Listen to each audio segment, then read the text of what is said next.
He laughed, right there in front of the client, loud, careless, with that smug tilt of his head. "She's just a pretty face, my husband," my boss said as I poured their drinks, the perfect little assistant. His glass clinked against the client's, his grin too wide, too certain. The client smirked, a razor smile. Interesting, coming from someone who just signed over controlling shares to his wife. The room froze, the air tightened. I raised my glass. Ex-wife, actually. And for the first time I saw the flicker of fear in his eyes. Once I adored that laugh. It was the sound of a man who knew where he was going, and I, foolishly, followed.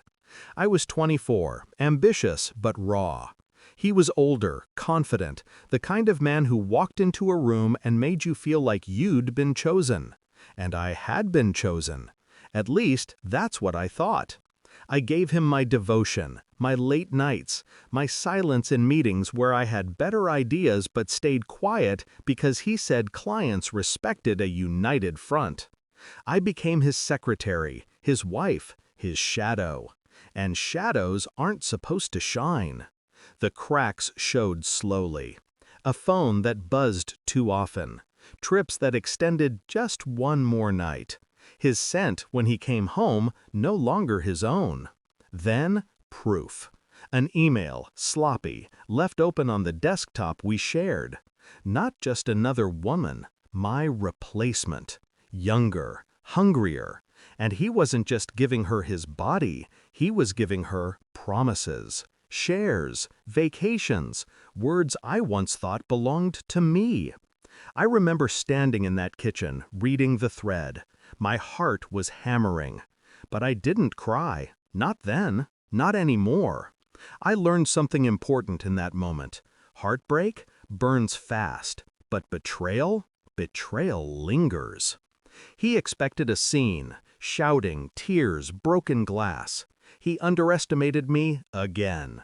I said nothing. I kissed his cheek. I poured his drink. And I planned. Quietly, carefully. My law degree, unused, forgotten, suddenly sharpened like a knife.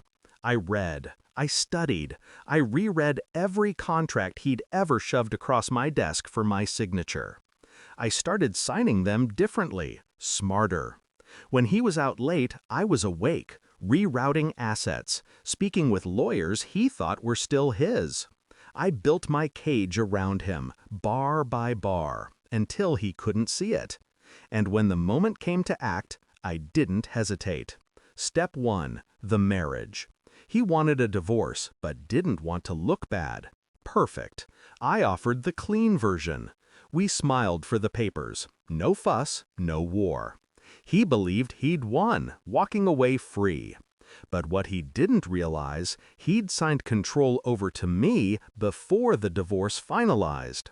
A quiet amendment in a pile of routine paperwork I'd slipped in during one of his hungover mornings. His signature, not mine, handed me the company. Step 2, the optics. I let him keep his role, his office, his little kingdom. Everyone still saw him as the man in charge. Let him laugh, let him boast. Meanwhile, I built alliances behind closed doors. Clients liked me, respected me, trusted me. They saw a woman underestimated, dismissed, but sharper than anyone realized. Step 3, the reveal. Always in public, always with witnesses. Which brought us back to that boardroom. The client's smirk, his laughter dying on his lips. My hand steady as I raised my glass. Ex-wife, actually. The words landed like a blade. I watched his smirk falter, confusion clouding into panic.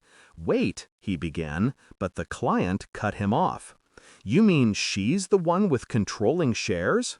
I nodded once, calm, cold. The client leaned back, amused. "Well then, I've been speaking to the wrong person, haven't I?" Silence. That suffocating, delicious silence where power shifts and the loser realizes too late. He looked at me then, not as his wife, not as his assistant, but as the enemy he never saw coming. It unraveled quickly after that. Clients redirected contracts to me. The board, sensing blood in the water, sided with the one holding the shares. He shouted in private meetings, slammed fists, demanded loyalty.